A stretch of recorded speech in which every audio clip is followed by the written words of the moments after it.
ప్రజలకు సాయం చేసే విషయంలో మాజీ ముఖ్యమంత్రి శ్రీ వైఎస్ జగన్మోహన్ రెడ్డి గారి గురించి పిల్లికి కూడా ఎప్పుడు బిచ్చం వేయని తండ్రి కొడుకులు గౌరవనీయులు చంద్రబాబు నాయుడు గారు, లోకేష్ గారు సన్నాయి నొక్కులు చూస్తుంటే అవ్వాలో ఎడవాలో అద్దకాని పరిస్థితి. చేమలక్కయ్య అలియాస్ చామలక్కయ్య పాపం ఏదో కొత్తగా అధికార ప్రతినిధి పదవి ఇచ్చారు కదా అని చెప్పేసి ఎగిరెగిరి ఏదో వచ్చి నిన్ను నిరూపించుకోవాలని చెప్పేసి వీడియోలు చేయడం కాదు.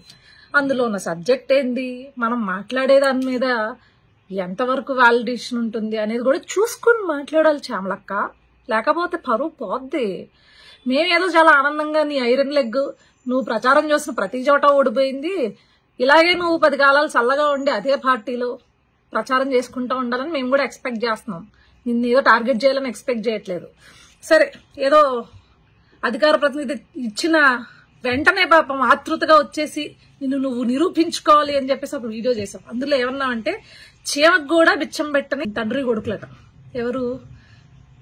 అదెవరో తెలుసా? నేను పుట్టి బుద్ధి ఎరిగిన దగ్గర నుంచి, నాకు రాజకీయాల గురించి తెలిసిన దగ్గర నుంచి ఏదైతే నువ్వు పార్టీలో ఉన్నావో ఆయన గారు కావచ్చు, ఆయన తండ్రి గారు కావచ్చు, గవర్నమెంట్ తరపున కాకుండా, అంటే గవర్నమెంట్ ఏదన్నా పథకాలు కానీ పెట్టారేమో తప్పించి గవర్నమెంట్ తరపున కాకుండా ఏనాడు సొంతంగా వాళ్ళు ప్రజలకు చేసింది కానీ లేకపోతే ప్రజలకి పెట్టింది కానీ ఏనాడు ఈ రాష్ట్రంలో ఉన్న ప్రజలైతే చూసింది లేదు, కనింది లేదు, వినింది లేదు. కానీ ఇక్కడికి వచ్చేసరికి నారా భువనేశ్వరి గారి ఆధ్వర్యంలో ఎన్టీఆర్ ట్రస్ట్ ద్వారా ప్రతి ఏటా కొన్ని వందల వేల జీవితాలు బాగుపడుతున్నాయి. ఎన్టీఆర్ ట్రస్ట్ ద్వారా చదువు చెప్పిస్తున్నారు చదువుకోలేని పిల్లలకి.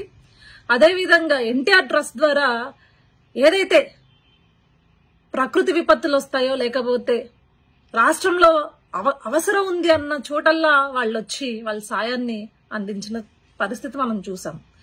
ఏదో మనకు అధికార ప్రతినిధి ఇచ్చారు, ఇష్టం వచ్చినట్లు రాజకీయాలు తెలియకపోయినా మనకి శుద్ధమైన పుట్టకతో వచ్చిన వాక్శుద్ధి ఉంది కాబట్టి మాట్లాడేస్తే జనాలు నమ్మేస్తారు అని చెప్పేసి సాగదీసుకుంటూ అచ్చ తెలుగులో మాట్లాడుతున్నట్లు గనక ఏదో కటింగులు ఇచ్చావనుకో, ఇలానే నువ్వు ఇవ్వాలి. ఎందుకంటే నువ్వు పిట్ట కథలు చెప్పినప్పుడు 11 వచ్చాయి.